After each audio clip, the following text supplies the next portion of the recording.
Hey, what's up and welcome back to Wonderboy, where we're back here with another review. Where today we're going to be reviewing the LEGO Star Wars Anakin Jedi's Starfighter. This set retails for $20, or is set 75214, and has 247 pieces. Now, let's take a look at those figs. Now, first up, we have Anakin Skywalker. He does come with the lightsaber, which is old, so you guys should all know both of these molds. He does have torso print, which is not exclusive to the set. Same with the prints, leg prints. He does come with what I like to call... I don't really have a name for this hairpiece. I don't even have that much of this hairpiece, but I think I'm just going to call it Anakin's hairpiece. This face print is exclusive to this face. To this set. Correct me if I am wrong. The only thing really exclusive about this is that it has that microphone attached to it. But besides that, I'm pretty sure the face prints are old. Moving on to the next fig, we have R2-D2, which isn't a traditional fig. There you can see how its body works. It works with this, what I like to call the cylinder safe piece, which just has these holes where you connect these Technic legs, as I call them, Technic leg pieces. And then you have just this like cylinder piece at the top, if you can even really call it a cylinder. It's more like a orb, I guess. As the printing came out pretty good. LEGO doesn't usually perfect the printing on these droids, but they did a pretty good job with R2-D2, so they definitely have been improving. But it's a little bit hard to see on camera, but it is a little bit scratched here. That just was like that. That did not happen after I opened the set. That was just like that. Anyways, let's move on to the build. Okay, the build, and the only build, is Anakin's Jedi Starfighter. Which here at the bottom they have this this Technic 3x1 piece with these pull connections here, which you can just move like that down, so it's on flight mode, and then it has this thing on the back to help it support itself down. It works well, especially if you attach it to the studs. But if you do attach it to studs, it is a little bit hard to detach.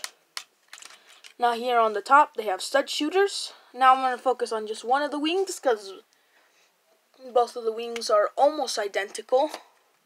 The only difference being that this one has this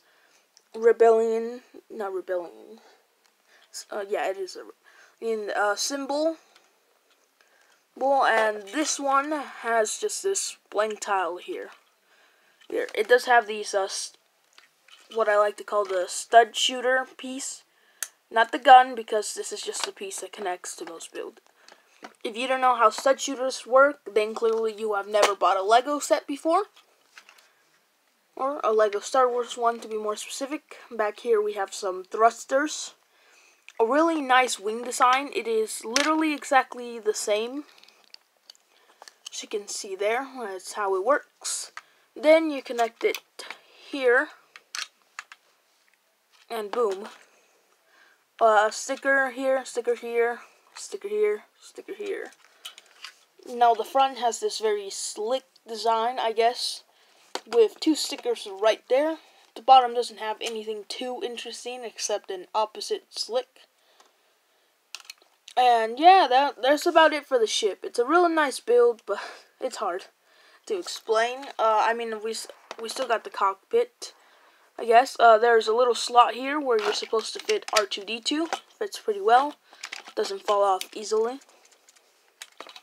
Now here in the cockpit, they use just a normal cockpit piece, but backwards, so it does look really different and works real well. There you have this print, which is not exclusive to the set, but it's one of the more rare control panel pieces. There you have what I like to call the lunchbox piece, because that's what I used to use it as. And there you have enough space to fit one minifig without a lightsaber. And just fits pretty well in there. Anyways, let's move on to the build. Not the build, to the packaging. Here is the box. Some artwork there. Nothing interesting on here. Some more artwork back, and then the back just like always shows that's about. And there you have like these sort of cards. I mean, they're not meant to be cut out, but you could cut them out and use them as cards, to be honest. I might do that. And then you just have a warning, choking hazard. Anyways, now to move on to the instructions. Here you have the instructions. There should be an ad in the back if I remember correctly. Yes, there is an ad for the solo sets. What a crappy movie. Here you have the minifig checklist and some more sets. That was a pretty bad set too. And that's it. Let's move on to the final verdict. Now, personally, I'm a fan of this set. When I first saw it, I wasn't really a fan of it. I'm like, it looks like a decent build. But after having an all build, it is pretty nice, to be honest. Yes, the minifigs are probably the most mediocre part, to be honest. But I am happy to finally get an R2-D2 and an Anakin. I don't buy much Star Wars sets, just because I don't think most of them have good builds, and those that do are really expensive. But this is definitely a good 20. I think it might have been 25 when it released. Maybe even 30. I don't remember the set too well. Star Wars is something I just kind of leave behind. And I focus more on other LEGO themes. But this is definitely a good Star Wars set, and I would recommend this even if you aren't really into Star Wars. It's a pretty good ship build itself, but I would recommend it for $20. Anything higher, I would just say buy a battle pack instead or something that you can get better for $25. But this is a pretty good set. I'm going to give it a B. It's pretty good. I do like the ship build. It's accurate to the movie.